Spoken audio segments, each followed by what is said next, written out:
So in today's video, I'll be covering the top class setups that the pro players are currently using, and we're going to take a look at 7 different class setups. And obviously these class setups might change over time, but these are the ones that the pro players are currently using when they compete in their various tournaments. And to give you a little bit of background for those of you that are unfamiliar with competitive Call of Duty, it's almost as if the professional players are playing a completely different version of the game, because their version comes with a lot of restrictions. They're only able to play certain maps and certain modes. So I'll breeze through a few of those restrictions so you kind of have a better idea of the version of the game they're actually playing. When it comes to weapons, they are not allowed to use LMGs, shotguns, melee weapons, the riot shield, any kind of launcher. They're also restricted from using any of the M203 launchers and the 12 gauge shotgun. As far as perks go, they're not allowed to use frangible wounding, which delays healing. They also limit a majority of the streaks. They're not allowed to use a personal radar, a shield turret, a counter UAV, a care package,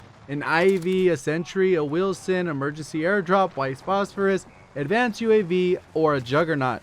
They're also restricted from using certain perks. They can't use overkill. They can't use high alert, kill chain, restock, shrapnel, or tracker. When it comes to equipment, they're not allowed to use claymores, C4, molotovs, proximity mines. There's also limitations on the tacticals. They're not allowed to use a heartbeat sensor, gas grenade, snapshot grenade, stim shot. Also with the field upgrades, pretty much they're not allowed to use a recon drone, stopping power, the weapon drop, tactical insertion, or deployable cover. So as you can see, they're basically playing an entirely different game, and the main reason for that is because they're trying to balance the game out as much as possible, because there's a lot of different things in the game that reduce the skill gap. One example of that is a claymore. You set it and forget it, and if someone just happens to walk by it and they die, that's their fault for not checking the corner. That would just slow down the play a little bit too much and lead to skillless kills. So those are just the restrictions that the league enforces on the players. There's also what are called gentlemen's agreement, where basically the players do self-imposed restrictions. And there might already be a list out there of a few different gentlemen's agreements, but the only one I'm aware of is they've agreed not to use the mounting mechanic. So when it comes to these specific best class setups from these individual pro players, one thing to keep in mind is that they're playing in a 5-player versus 5-player setting. So the setups will definitely reflect that. Obviously, if you're going to be playing on a larger 10v10 map or within the ground war maps, you might want to change things up a little bit. But again, those changes will come down to preference. So the first class setup we'll take a look at is for Crimsix, and for his M4A1 class setup, he uses the M16 barrel, the Commando foregrip, the stipple grip tape, and the GI mini reflex, along with that no stock attachment. And we'll see certain trends depending on what player we're looking at, but for the most part they usually sacrifice that accuracy, since most of the engagements are that much closer, in exchange for having a faster movement speed as well as aim down sight and sprint out time. Next up is Formal, and on his M4A1 class setup he uses that M16 barrel as well as the Cronin mini reflex, the Singard arms invader stock, the Ranger foregrip instead of that Commando foregrip, and the 5th attachment is that granulated grip tape. So one other thing to keep in mind is that they're playing different modes, so they might change it up slightly from mode to mode. Obviously in Search and Destroy, maybe they're going to be pre-aiming more, so they're going to focus a little bit more on accuracy rather than the ADS time. So they might change these on occasion depending on the mode. For the most part, this is generally what they stick with when they're playing Hardpoint, Domination, or Search and Destroy. Next up is another fan favorite, Clayster's M4A1. He uses the Corvus Custom Marksman, which is the one I prefer, the GI Mini Reflex, the no stock attachment, as well as the Commando foregrip and the stipple grip tape. And when choosing between the two different barrels, there's not really a bad choice because they're almost identical.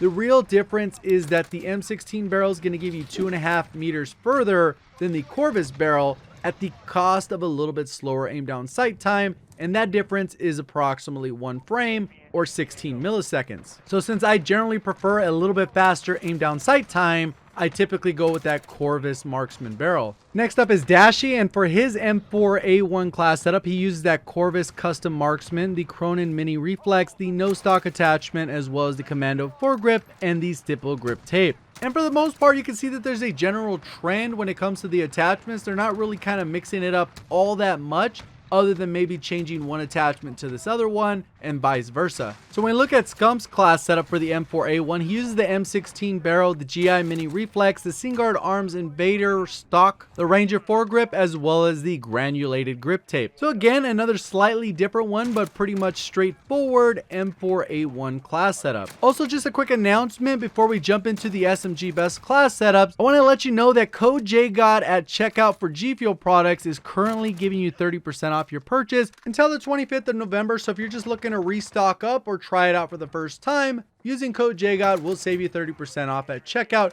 So go ahead and check out the link in the description if you're interested. So the first SMG class setup we'll take a look at is Formal's MP5 class setup. He uses the monolithic integral suppressor, the FTAC collapsible stock, commando foregrip, the 10mm rounds, and the stipple grip tape. So it looks like this overall class setup is pretty straightforward. Almost everything is geared towards reducing that recoil and making the movement that much faster. And that's going to bring us to Scump's MP5 class setup. He uses that 1MW laser for that hip fire accuracy, the Forge Tac ultralight, the commando foregrip, the stipple grip tape, and those 10mm rounds. And that pretty much covers the class setups that I'm going to be covering in this video. I know it's probably surprising that there's pretty much only 2 weapons, but I think in the overall near future, the M4 will probably receive a slight nerf, and that'll kind of mix up the meta and get a couple other rifles into the mix. When it comes to the MP5, I could also see the MP7 being very competitive unless they buff some of the other SMGs. So we'll kind of have to wait and see on the competitive side for that. So if you enjoyed the video or learned something new, if you did, feel free to hit that like button. And if you're brand new to the channel or not currently subscribed,